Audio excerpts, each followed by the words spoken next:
안녕하세요. 예쁜 딸을 키우고 있는 40대 초반 여자입니다. 작년 이맘때 겪었던 충격적인 일이 떠올라 사연을 쓰게 됐어요.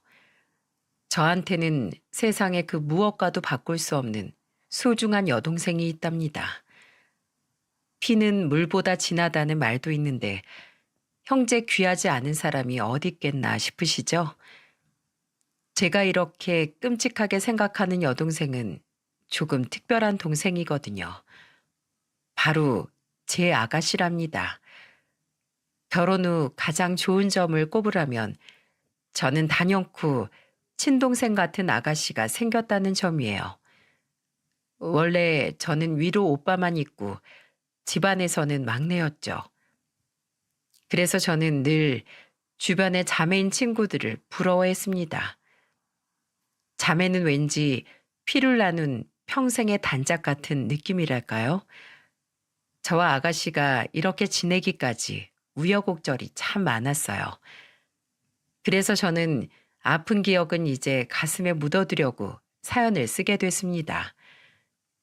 제가 아가씨를 만나기 전 저는 소개로 남편을 만나게 됐어요. 처음 남편을 봤을 때 사람이 참 순하고 착한 사람이라는 느낌이 들었습니다. 무슨 말을 해도 허허 하면서 웃는 남편 표정을 보는데 왠지 편안한 느낌이 들었어요. 그리고 왠지 이 남자 놓치면 안 될 것 같다는 생각이 들어서 먼저 데이트 신청을 했었죠.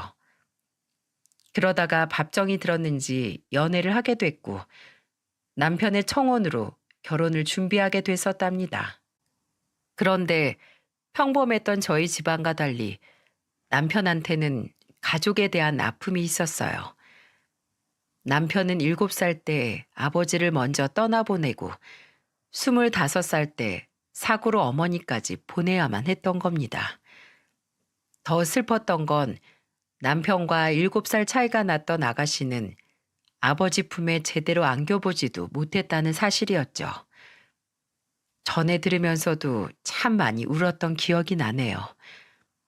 하지만 남편은 이런 자신의 처지가 마음에 걸렸는지 저희 집에 인사 가기 전 떨리는 목소리로 저에게 이런 말을 했습니다. 있잖아, 장인어른이랑 장모님이 날 마음에 안 들어 하시면 어떡하지? 부모 없는 자식이라고 삐딱하게 보는 사람들도 많잖아. 괜히 걱정되고 그러네. 우리 부모님들 그럴 분들 아니야. 오빠가 진정성만 하나만 잘 보여주면 다 좋게 봐주실 거야. 부모님을 뵙기도 전에 한껏 의기소침해진 남편을 보니까 마음이 짠했어요. 그래서 남편에게 걱정하지 말라면서 응원을 했죠. 그랬더니 그날 남편은 제 응원 덕분인지 부모님을 보자마자 무릎을 털썩 꿇더니 큰 소리로 이렇게 말하는 겁니다. 아버님, 어머님, 저 유정이 많이 사랑하고 아낍니다. 비록 부모님도 없고 가진 것도 별로 없지만 정말 평생 배신하지 않고 행복하게 해줄 자신 있어요. 별 볼 일 없는 사이로 보이시겠지만 든든한 사이가 될 수 있게 평생 노력하겠습니다. 남편이 대뜸 무릎을 꿇더니 두 주먹까지 불끈 쥐고 말하는 걸 보자 아버지는 갑자기 호탕한 웃음을 터뜨리며 말하셨어요. 자네, 어디 전쟁터라도 나가는 거야? 우린 다른 거 없네. 그냥 우리 유정이 사랑해주는 그 마음 하나면 됐어. 평생 아껴주고 사랑해준다는데 우리야 고맙지. 그리고 부모님께서 이 땅에 소중한 자식을 낳아주고 가셨는데 뵌 적 없어도 참 감사하네. 우리한테 너무 그러지 마. 앞으로 자네가 우리 사위이자 아들인데 가깝게 지내야지. 안 그런가? 믿어주셔서 감사합니다. 절대 이 믿음 배반하지 않고 잘 살겠습니다. 아버지는 어느새 눈물까지 글썽이는 남편을 꼭 안아주셨어요. 그 모습을 보는데 이런 게 가족이구나 싶은 생각까지 들었네요. 그렇게 저는 남편과 가족들의 축복 속에 결혼식을 올릴 수 있었죠. 그 중에서도 특히 저희 결혼을 축하해 준 사람이 아가씨였네요. 어찌나 성격도 싹싹하고 애교 많은 성격인지 처음 봤을 때도 오래 본 사이 같았습니다. 친하게 지내자던 아가씨는 정말 그 후로 저희 집에 자주 놀러 왔어요. 워낙 애교 있는 성격이라 그런지 불편한 것도 없었죠. 게다가 성격도 털털해서 제가 뭘 해줘도 다 좋아했었습니다. 특히 신혼 초 때는 요리를 하다가 음식을 망치기 일쑤였는데 그때 당황한 저를 도와주면서 이런 장난도 쳤어요. 새언니, 다 잘하는 줄 알았는데 못하는 게 있었네요. 제가 간을 다시 맞춰볼게요. 아가씨야말로 요리를 어쩜 그렇게 잘해요?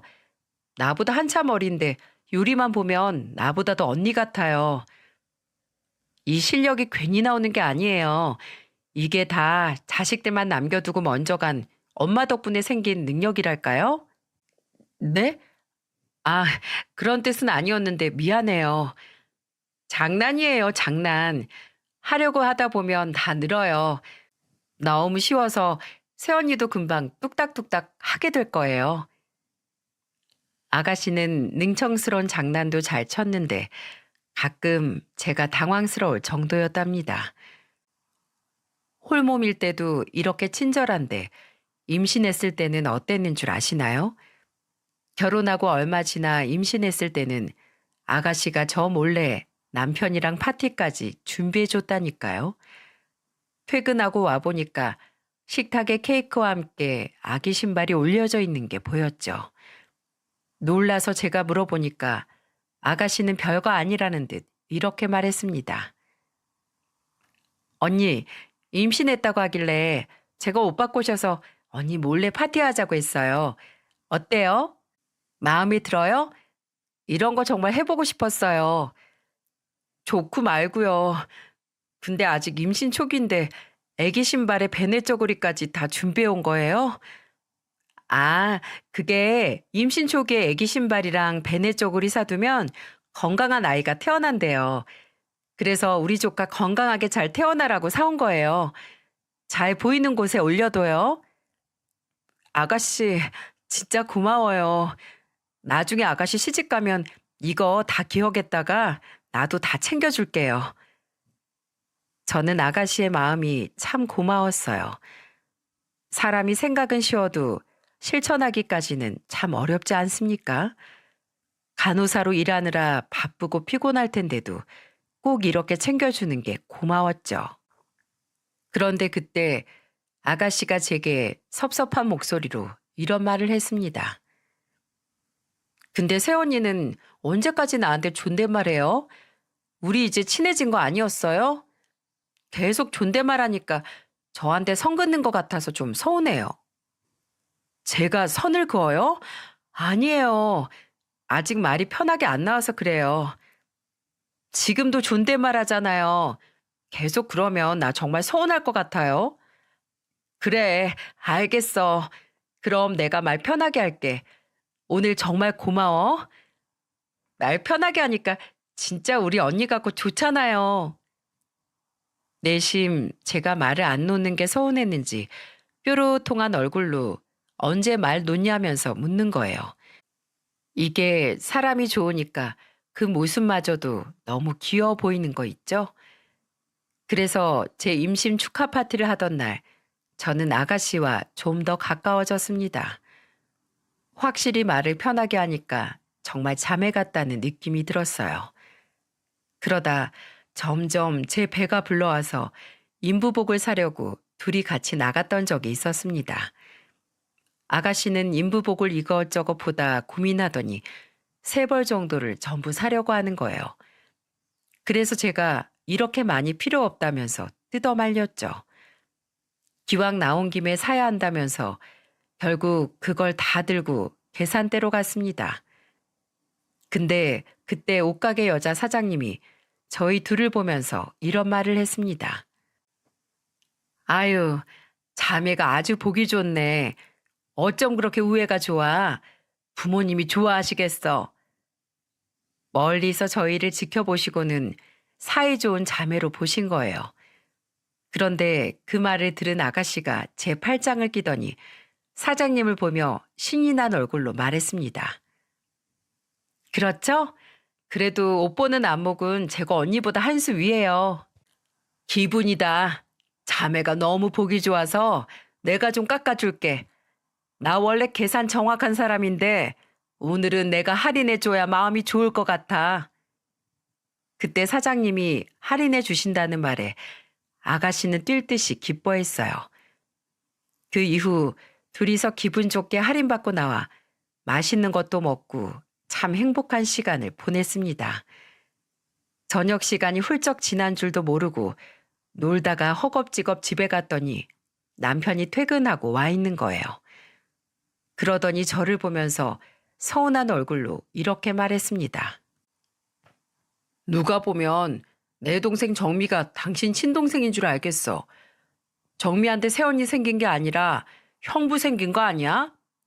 다음에 정미 만나면 나한테 형부라고 하라고 해야겠다. 근데 당신 어떻게 알았어? 오늘 인부복 사러 갔는데 아가씨랑 나랑 자매인 줄 알고 옷가게 사장님이 할인도 해줬어. 진짜? 와, 내가 진짜 형부였어? 둘이 잘 지내니까 내가 다 좋다. 고마워. 나는 친오빠여도 속내 털기 힘든데 당신한테는 편한가 봐. 남편은 제가 아가씨와 잘 지내는 걸 좋아했어요. 정말 자기가 형부가 아닐까 싶다면서 투덜거리기도 했죠. 그런데 아가씨가 저한테만 잘하는 사람이 아니었다니까요. 제가 남편과 명절이라 친정에 가야 했는데 그때 저희 집에 와서 한우 고기를 주는 겁니다. 그러면서 제게 이렇게 말했어요. 새언니, 이거 한우 고기예요. 친정 갈 때 가져가요. 이게 뭐야? 아니, 이걸 왜 날 주는 거야? 그래도 명절인데 시댁에서 챙겨주는 게 있어야죠. 원래 저랑 오빠가 각자 엄마 역할, 아빠 역할 하면서 둘이 살았어요. 그러니까 나는 엄마처럼 새언니 친정 갈 때 빈손으로 가지 말라고 이렇게 챙겨주는 거예요. 아우, 뭘 이런 걸 챙겨. 괜찮아. 가져가요. 어차피 나 시집 가면 그땐 이렇게 하지도 못해요. 저는 아가씨가 직접 준비했다면서 건네는 한우 고기를 받고 어안이 벙벙했어요. 부모님 먼저 떠나보내고 둘이서 의지하고 살았기 때문에 이런 부분까지 전부 챙기고 싶었나 봅니다. 정말 남매 간의 우애 보기 좋지 않습니까? 친정에 한우 고기를 들고 가니까 엄마는 놀란 얼굴로 저를 보며 말했어요. 사돈 처녀가 이렇게 속이 깊어. 우리가 이 귀한 걸 어떻게 받아? 그러자 남편은 멋쩍은 표정으로 엄마를 보며 말했죠. 장모님, 그냥 편하게 받아주세요. 아유, 사돈 처녀한테 잘 먹겠다고 꼭 좀 전해줘. 그리고 갈 때 내가 음식 좀 싸줄 테니까 사돈 처녀 갖다 주고. 아버지는 옆에서 엄마를 보면서 넉넉하게 챙기라면서 호들갑이었어요. 가족들이 그때 아가씨 마음 씀씀이에 감동해서 훈훈한 명절을 보냈죠. 아버지는 저를 보면서 이런 말씀까지 하셨습니다. 이래서 결혼은 사람을 보고 해야 되는 거야. 사돈처녀 성품이 참 보기 좋네. 우리 딸이 시집은 참 잘 갔어. 저는 그때 아버지 말이 왜 그렇게 가슴 한켠이 찡했는지 모르겠네요. 아버지가 느낀 걸 저는 결혼 생활 내내 느끼고 있었죠. 저는 그때 그 어떤 재벌집도 부럽지 않을 만큼 충분히 행복했습니다. 여기까지만 들어도 제 결혼 생활 부족함 없이 참 행복해 보이지 않습니까? 스스로 생각해봐도 제 인생에서 가장 잘한 게 결혼 같다니까요. 그러다 제가 출산하고 산후조리원에 있을 때 아가씨는 미역국까지 챙겨왔었어요. 첫째 낳고 육아로 힘들 때도 늘 아가씨가 옆에서 많이 도와줬어요. 특히 육아로 한창 지쳐 있을 때 아가씨는 저한테 단비 같았죠. 그러다 문득 궁금해서 아가씨와 둘이 있을 때 넌지시 물어봤습니다. 근데 가만 생각해 보니까 연애한다는 말을 못 들어본 것 같은데 남자친구 있는데 숨기는 거 아니야? 있었으면 내가 사진까지 가져와서 세연이한테 제일 먼저 말했을걸요? 정말? 근데 얼굴도 예쁘고 키도 크고 내가 남자였으면 진작에 데려갔을 텐데 남자들이 보는 눈이 없네. 만나자고 쫓아다니는 남자는 있을 것 같은데. 에이, 쫓아다니는 남자야 많죠. 같은 병원에서 일하는 의사도 있었어요. 의사? 근데 왜 안 만나? 당장 만나야지. 학벌부터 집안까지 차이 나는 게 한두 개뿐이어야 만나죠. 같은 병원에서 일한다는 거 말고는 전부 다르니까 못 만나겠더라고요. 아가씨는 누가 봐도 예쁜 외모에 키도 커서 인기가 많았어요. 그런데 제가 결혼하고 2년이 되도록 아가씨가 연애한다는 소리를 들어본 적이 없었죠. 그래서 물어보니까 아가씨는 알아서 다 만난다면서 걱정 말라는 거예요. 이렇게 좋은 사람을 왜 남자들이 못 알아보는지 제가 동네방네 우리 아가씨 진국이라고 소문내고 싶은 심정이었답니다. 너무 칭찬 일색이라서 가족이라 팔은 안으로 굽는 거 아니냐고 하실지도 모르겠네요. 그런데 아가씨는 원래 본성이 섬세하고 꼼꼼해서 주변을 잘 챙기는 사람 중 하나였습니다. 병원에서도 평판이 얼마나 좋았는지 몰라요. 결혼하고 애 낳고 살다 보면 결혼 기념일이 언제인지 까먹지 않나요? 그런데 아가씨는 저도 까먹고 있던 제 결혼 기념일에 백화점 상품권을 건네면서 말을 했어요. 새언니, 이거 받아요. 이게 뭐예요? 백화점 상품권? 오늘 결혼 기념일이잖아요. 내가 유일한 동생인데 이 정도는 해줘야죠. 뭐야, 돈도 없을 텐데 이런 걸 왜 챙겨? 그냥 가져가. 난 또 무슨 날인가 했네. 언니는 내 정신적인 지주예요. 우리 오빠 장가 가면 나 혼자 남아서 외롭게 지낼 줄 알았는데 언니 덕분에 나 매일매일 행복해요. 이게 가족이구나 한다니까요. 그러니까 내 성이 꼭 받아요. 아가씨는 저한테 고맙다면서 제 손에 백화점 상품권을 쥐어주는 게 아니겠어요? 그러면서 조카 봐주겠다고 남편이랑 둘이 데이트하고 오라면서 등을 떠미는 겁니다. 진짜 괜찮다고 해도 아가씨는 남편을 나무라면서 말했어요. 오빠, 결혼기념일에 뭐 하는 거야? 얼른 세원이랑 나가서 오랜만에 둘이 데이트하고 와. 내가 애기 보고 있을 테니까 여기는 걱정 말고 다녀와.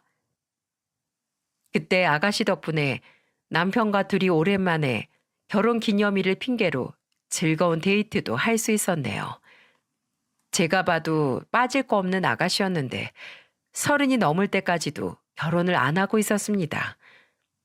정말 혼자 살려는 건가 싶었는데 시간이 지나 아가씨가 35이 되던 해 기쁜 소식을 전해줬어요.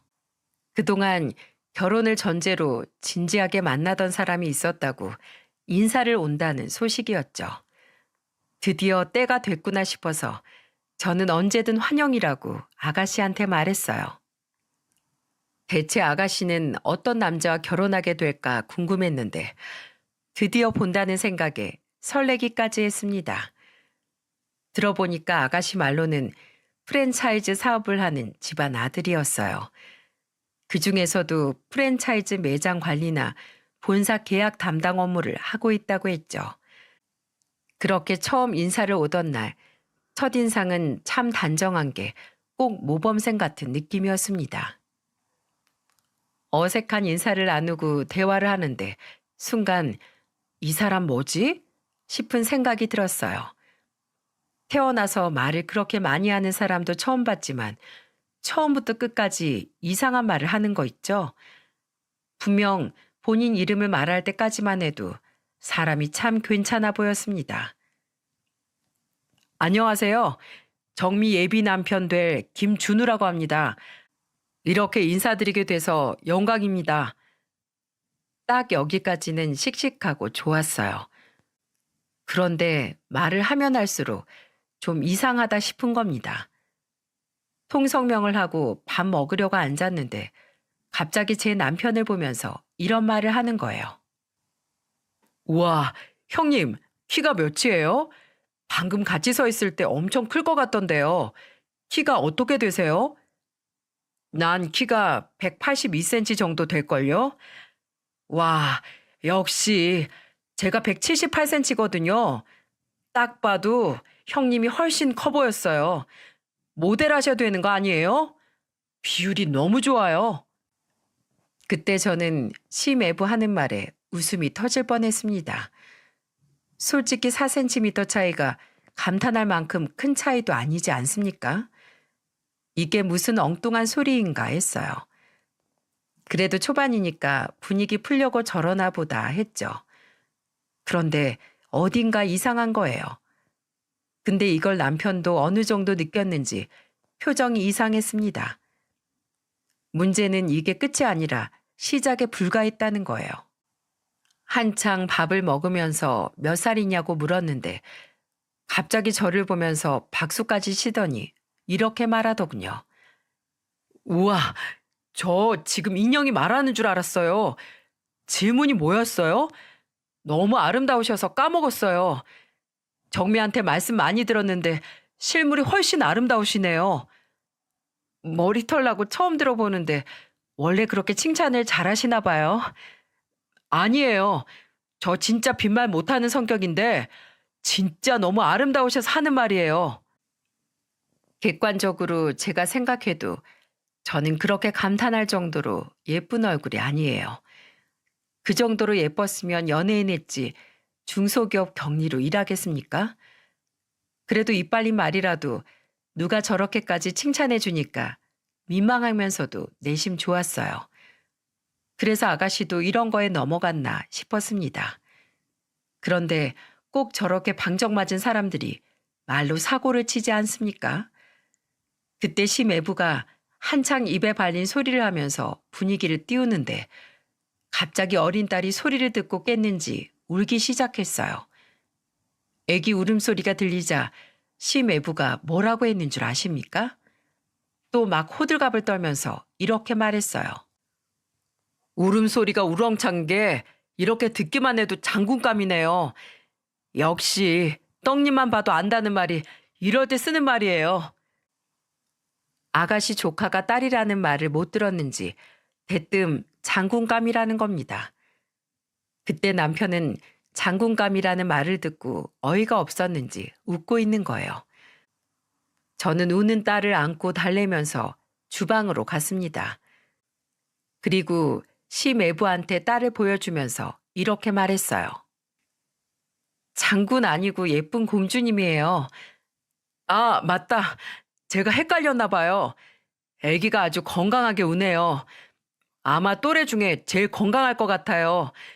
요즘 건강이 최고잖아요. 심해부는 당황했는지 말을 얼버무리면서 해명했습니다. 그러더니 그 이후부터는 이제 칭찬할 걸 못 찾았는지 밥을 다 먹은 뒤 남편과 술을 한잔하면서 이상한 질문을 했어요. 보통 처음 본 사이에는 정치 관련 질문 잘 안 하지 않나요? 근데 그날 심애부는 제 남편에게 이런 질문을 하고 있는 거예요. 형님, 정치는 어떤 색깔이세요? 어느 정당 지지하세요? 저는 처음 본 사이에 이런 질문하는 사람 처음 봤습니다. 사연 듣고 계신 분 중에 처음 본 사람한테 저런 질문 받아본 적 있으신가요?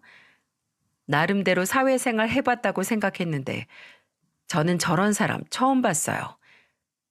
그런데 정치 질문을 던진 이후부터 시매부가 하는 말이 전부 다 어딘가 이상했습니다. 둘이 술을 꽤 마셨는지 한두 병 정도 옆에 있더군요. 가만 보니까 제 남편은 이미 주량이 넘어서 잠이 들어있는 거 있죠?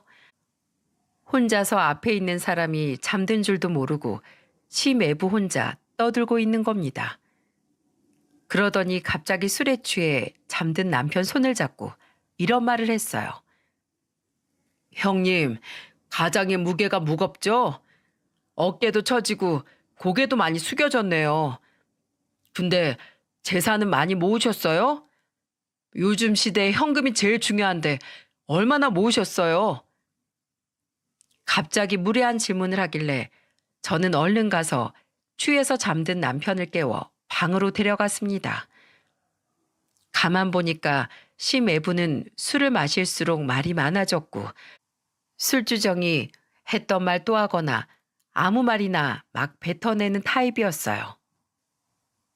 그래서 저는 혼자 거실에서 술을 마시고 있는 심애부를 한번 보고는 바로 아가씨한테 갔습니다.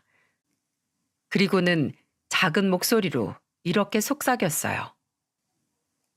이 결혼 진짜 해야겠어요? 사람이 생긴 건 멀쩡한데 입만 열면 너무 깬다. 그리고 잘난 척도 심하고 허풍도 좀 있는 것 같고 돈 좀 있다고 유세 부리는 것도 아니고 왜 남의 재산은 얼마나 있냐고 물어보는 것도 이상하잖아. 아유, 언니, 그거 다 분위기 살리려고 그런 거예요. 걱정 말아요. 나도 사람 볼 줄 알아요. 알잖아요. 사실 아가씨는 섣불리 사귀질 않는 사람이었죠. 오죽하면 같은 병원 의사의 고백도 태자를 아꼈어요. 그만큼 아가씨는 사람은 사귀기 전에 신중하게 생각해보는 사람이었습니다. 그래서 그때 처음 심애부가 인사 왔을 때도 조금 특이한 사람이구나 생각했어요. 그래서 저와 남편은 아가씨 안목을 믿고 결혼을 허락했답니다. 항상 외롭고 쓸쓸했던 아가씨가 행복하기만을 바랬죠. 오히려 저렇게 촐싹맞은 사람이 아가씨 옆에 있으면 웃을 일이 많아지지 않을까 싶었습니다. 그렇게 결혼식을 올린 뒤 아가씨는 고급 빌라에서 신혼을 시작하게 됐죠. 그때는 시매부까지 다 같이 모여 즐거운 시간을 보내기도 했어요. 그런데 행복이 갑자기 찾아왔던 것처럼 불행도 예고 없이 찾아왔습니다. 딱 정확하게 아가씨가 결혼한 지 1년 4개월이 지났을 무렵부터 아가씨가 변하기 시작했어요. 한 번은 시매부까지 다 같이 모여 외식을 하는데 아가씨가 통 못 먹고 있는 겁니다. 그래서 저는 아가씨한테 걱정하며 물었어요. 어디 아파? 왜 이렇게 못 먹어? 아니에요. 어제 잠을 좀 설쳤더니 피곤해서 그래요. 그래도 뭘 좀 먹어야 할 텐데. 깨작거리는 아가씨를 보니까 어딘가 아픈가 싶었죠. 그날 아가씨는 반 공기도 채 못 먹고 자리에서 일어났던 것 같아요. 그래서 외식을 하고 집에 가는 길에 아가씨한테 전화를 하려다가 피곤해할까봐 문자를 남겼습니다. 체한 것 같으면 소화제라도 먹고 자. 집에 약은 있어? 이렇게 문자를 보냈는데 바로 답장이 오지는 않았어요. 그래서 차에서 잠이 들었나 했죠. 그러다가 새벽에 휴대폰 알림 소리에 깼는데 보낸 사람이 아가씨였습니다. 반가운 마음에 문자를 확인하는데 내용이 좀 이상했어요. 언니, 혹시라도 저한테 무슨 일 생기면 꼭 좀 찾아주세요. 그리고 저 잊지 말아주세요. 어디 아픈 거 아니냐고 묻는 문자에 온 답장치고는 너무 이상하지 않습니까? 게다가 이렇게 의미를 알 수 없는 문자를 보내래도 아닌데 어딘가 이상했어요. 그래서 전화를 해보니까 전화기가 꺼져 있는 겁니다. 그때는 새벽이라 전화기를 바로 껐나 싶어서 찜찜했지만 대수롭지 않게 넘겼어요. 그리고 다음 날 낮에 전화를 해봤는데 여전히 아가씨는 전화를 받지 않았습니다. 그래서 혹시 출근해서 바쁜가 싶어서 저는 집안일을 하고 있었죠. 차라리 일이라도 하고 있으면 덜 걱정될 텐데 괜히 별 생각이 다 드는 거예요. 전 아이를 낳고 회사를 그만둔 후로 전업주부로 있었거든요. 청소기를 잡아도 걸레를 들어도 온통 아가씨 생각만 났습니다. 그래서 저는 오전 오후 내내 전화를 해봤어요. 예전에는 병원에서 일하더라도 전화를 못 받으면 일하는 중이라고 문자가 왔었는데 이상했습니다. 그래서 슬슬 불안한 마음이 들기 시작해서 또 문자를 남겼죠. 무슨 일 있어? 이거 보면 나한테 바로 전화 좀 줘. 저는 지난 밤부터 다음 날까지 연락 두절인 아가씨가 슬슬 걱정되기 시작했죠. 그래서 그날 저녁에 바로 남편한테 이 상황을 다 말했어요. 그러자 남편은 제 말에 놀라서 직접 전화를 해보기까지 했습니다. 그런데 남편의 전화도 안 받으니까 남편도 심각한 얼굴로 제게 이렇게 말했어요. 진짜네. 왜 전화를 안 받지? 당신 그 심해부 전화번호 알아? 저번에 알려줘서 저장했지. 얼른 거기라도 전화 걸어봐. 떨리는 마음으로 심외부한테 전화를 걸었는데 둘 다 전화를 안 받는 겁니다. 하루아침에 부부가 하늘로 솟았는지 땅으로 꺼졌는지 알 수 없어서 답답하기만 했어요. 달리 방법이 있겠습니까? 저는 심외부, 아가씨, 누구든 받을 때까지 남편과 같이 전화를 했습니다. 그런데 다음 날 심외부가 남편 전화를 받은 거예요. 저는 너무 궁금해서 남편한테 스피커폰으로 받으라고 했죠. 그런데 한숨을 쉬면서 말하는 심외부의 말에 저는 남편과 함께 깜짝 놀라고 말았어요. 남편은 심외부한테 답답한 듯 말했죠. 둘 다 무슨 일 있어? 왜 이렇게 연락이 안 되는 거야? 핸드폰은 왜 꺼둔 거야? 그러자 심외부가 한숨을 푹 쉬더니 이렇게 말하는 겁니다.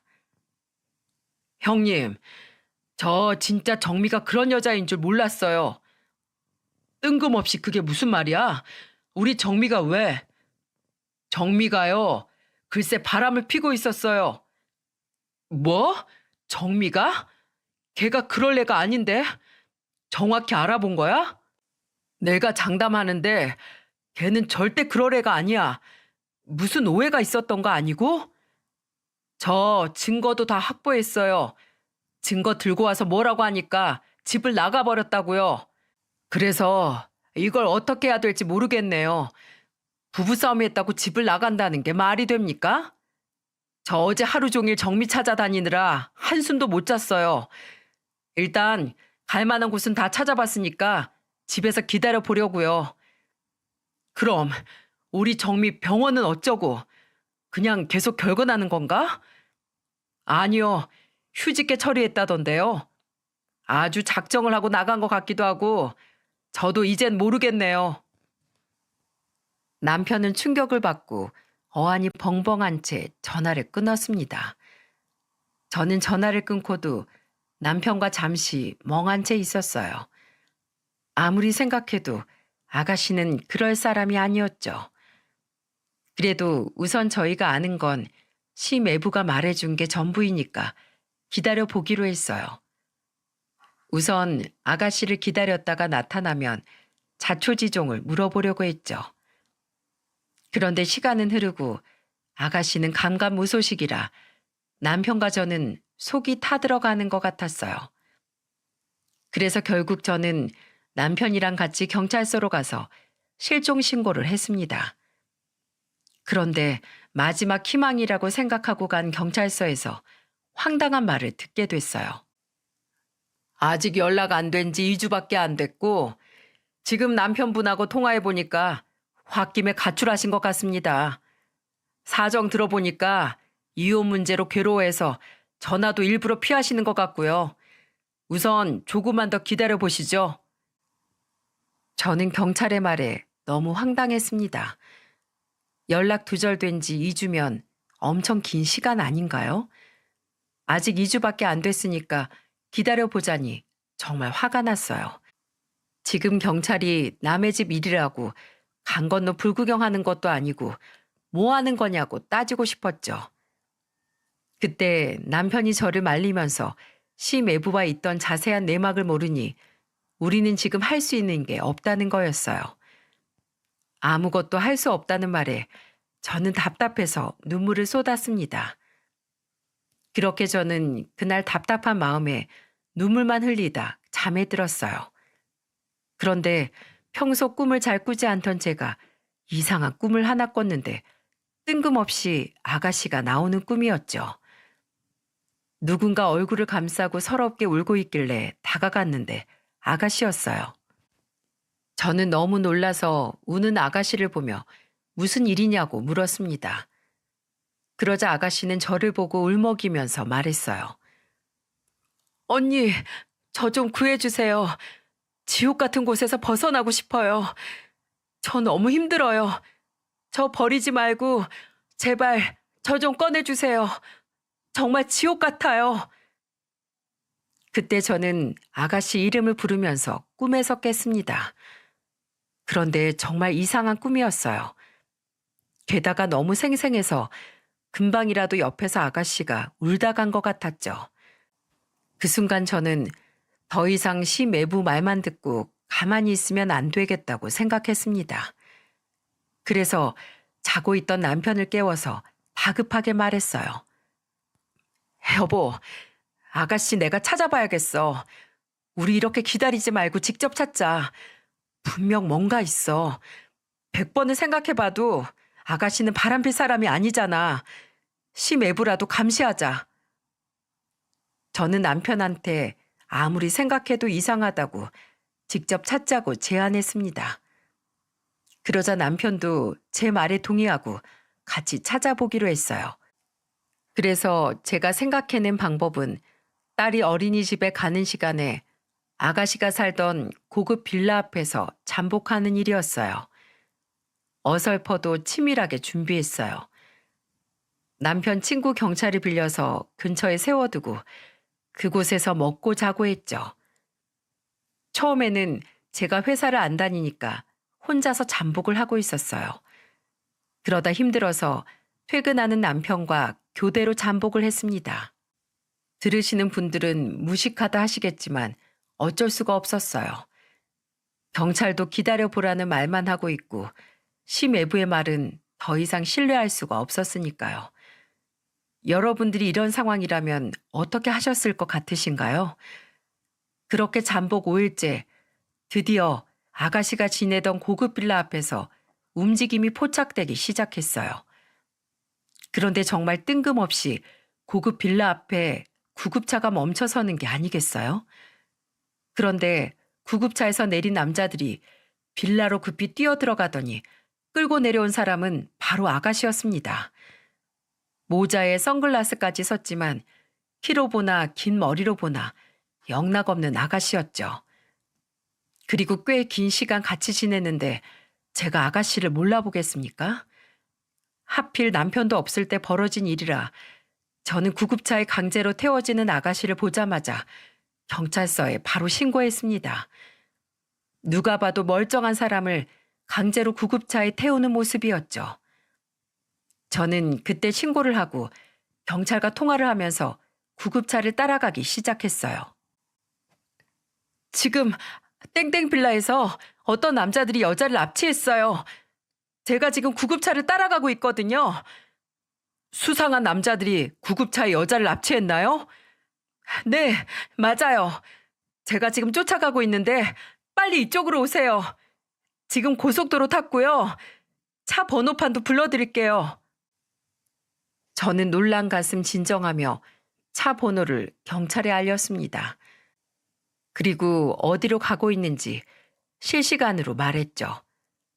일단 차량 번호를 알려주고 나니까 경찰도 어느 방향으로 가고 있는지 대략 알아챈 것 같았어요. 저는 계속해서 위치를 알려주며 따라붙었습니다. 그렇게 한참을 수상한 구급차를 따라 도착한 곳에 있는 건물을 보고 저는 너무 놀라서 입을 다물 수가 없었어요. 바로 그곳에는 정신병원이 있었던 겁니다. 주변이 조용해서 여기서 누가 무슨 일이 나도 모르겠다 싶을 만큼 한적한 곳이었죠. 그때 구급차 문이 열리고 낯선 남자들은 아가씨를 끌어내렸습니다. 아가씨는 격렬하게 저항하며 소리쳤어요. 이건 놔! 야! 내 몸에 손 떼라고! 그리고 그때 아가씨가 온몸을 비틀며 저항하다 모자와 선글라스가 벗겨졌어요. 얼굴을 보니 아가씨였습니다. 그동안 시매부는 아가씨가 집을 나갔다더니 집에 있던 거였어요. 그리고 그때 경찰도 딱 도착했고 납치 사건이라 그런지 지구대 대원이 아니라 형사들이 온 것 같았어요. 저는 형사들을 보자마자 떨리는 손으로 구급차 방향을 손짓하며 말했습니다. 형사님들, 여기요. 여기에요. 지금 차에서 내려서 저 병원으로 들어갔어요. 안녕하세요. 신고자 분이세요? 네, 저 맞아요. 그리고 지금 납치된 사람 저의 아가씨예요. 다급한 목소리로 말하자 형사들은 병원으로 뛰어갔습니다. 전 그 뒤를 같이 뛰어들어갔고 다행스럽게 아직 병원 로비에서 실랑이를 하고 있더군요. 그때 저는 아가씨를 보고 온 힘을 다해 불렀습니다. 아가씨, 정미야! 저도 모르게 이름까지 불렀고 제 목소리를 들은 아가씨는 온 힘을 다해서 옆에 있던 남자들을 뿌리치고 나왔어요. 그리고 형사들을 본 수상한 남자들은 달아나려다가 형사들에게 다 잡히고 말았죠. 그리고 한 형사가 그 남자들을 보며 말했습니다. 당신들한테 김정미 환자 강제로 이송하라고 지시한 사람 누굽니까? 아가씨를 납치할 때는 그렇게 행동대장 같던 사람들이 서로 눈치만 살살 보고 있는 거예요. 그때 담당 의사로 보이는 사람이 차트를 들고 내려오는 것 같았습니다. 그러자 형사는 다시 한번 협박에 가까운 말을 했죠. 당신들 납치 감금으로 긴급 체포하겠습니다. 지금부터 묵비권을 행사할 수 있으며 변호사를 선임할 수 있는 권리가 있고 지금부터 하는 모든 말은 법정에서 불리하게 작용할 수 있습니다. 영화 장면처럼 형사들은 담당 의사와 수상한 남자들을 전부 수갑 채워 경찰차에 태웠습니다. 그리고 또 다른 형사분이 아가씨를 피해자, 저를 목격자로 같이 가야 된다고 안내를 해줬어요. 저희도 경찰차에 탄 채 경찰서로 가고 있었죠. 놀라서 몸을 떨고 있는 아가씨를 안아줬어요. 그러자 아가씨가 나지막히 저를 부르기 시작했고요. 언니, 언니. 그래, 정미야. 언니야. 이제 괜찮아. 언니가 여기 있을게. 너무 슬퍼서 서로를 끌어안고 하염없이 울었습니다. 한참을 울었더니 경찰서에 도착해 있었어요. 그날 저는 아가씨의 진술을 듣고 정말 등골이 다 서늘했습니다. 진짜 당장이라도 시매부를 찾아가서 머리통이라도 날려버리고 싶었죠. 알고 보니까 담당 의사는 시매부한테 뒷돈을 받고 허위 진단서를 작성했던 거였습니다. 그래서 아가씨를 정신병 환자 취급을 하고 입원시키려던 거였어요. 그리고 이어지는 아가씨의 진술은 정말 믿기 힘든 일들이었죠. 저는 진술하는 내내 불안해하는 아가씨 옆에 있었어요. 아가씨는 제 손을 잡고 하나씩 말하기 시작했습니다. 결혼하고 1년쯤 지나니까 저를 때리기 시작했어요. 그리고 매일같이 술만 먹으면 욕도 퍼부었어요. 근본 없는 연이라고 하면서 저 같은 건 죽어야 한대요. 그러다 바람까지 피고 있는 걸 알고 제가 이혼을 하자고 했더니 폭행이 더 심해졌어요. 그럼 정확히 피해자분은 언제 감금되신 겁니까? 전처가 남편과 살던 빌라에 와서 같이 술을 마시고 놀았어요. 그때 제가 그냥 저 여자랑 살고 나하고는 이혼 좀 해달라고 했더니 핸드폰을 부수고 저를 감금했어요. 저는 아가씨 입에서 나온 전처라는 말에 깜짝 놀랐습니다. 알고 보니까 시매부가 초혼이 아니었던 거예요. 이거 완전 사기 결혼 아닙니까?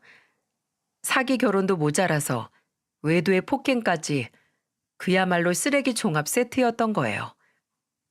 그런데 진술을 들어보니까 심애부는 전처를 집안까지 불러 아가씨를 조롱하기까지 했었죠. 아가씨를 감금하기 전 전처와 아가씨 들으라는 듯 이런 말을 했었다고 했어요. 저 여자야? 얼굴 반반하네. 근데 난 왜 불러? 부를 수도 있지. 보고 싶으니까 부르지. 난 일부 다처제인 아프리카 사람들이 부럽더라. 꼭 한 여자만 사랑하라는 법이 있나? 한심하다 한심해. 아직도 그러고 사냐? 어차피 너도 내 돈 보고 만나는 거잖아. 저 여자도 똑같아. 그렇긴 한데, 야, 아무리 돈만 보고 결혼했어도 그거 상처 주는 거야. 그래도 돈만 있으면 절대 나 못 떠나. 너도 봐. 이혼해놓고도 나랑 이렇게 있잖아. 하긴 저 여자도 돈 때문이겠지? 나도 난데 저 여자도 참 대단하다. 이런 말을 하면서 둘이 웃고 쪼갠 거예요. 이 말을 들은 아가씨는 이혼해달라고 빌었는데 심애부는 절대 못한다면서 또 손찌검을 했던 겁니다. 그래서 아가씨가 신고하려고 휴대폰을 드니까 그걸 부숴버리고는 방에 감금한 거죠. 그때 심애부가 아가씨를 보며 이런 말을 했었대요. 내 손에 한 번 들어오면 절대 아무도 못 줘. 내 물건은 절대 안 뺏겨. 이 새끼야말로 정신병원에 가야 하는 거 아닌가요?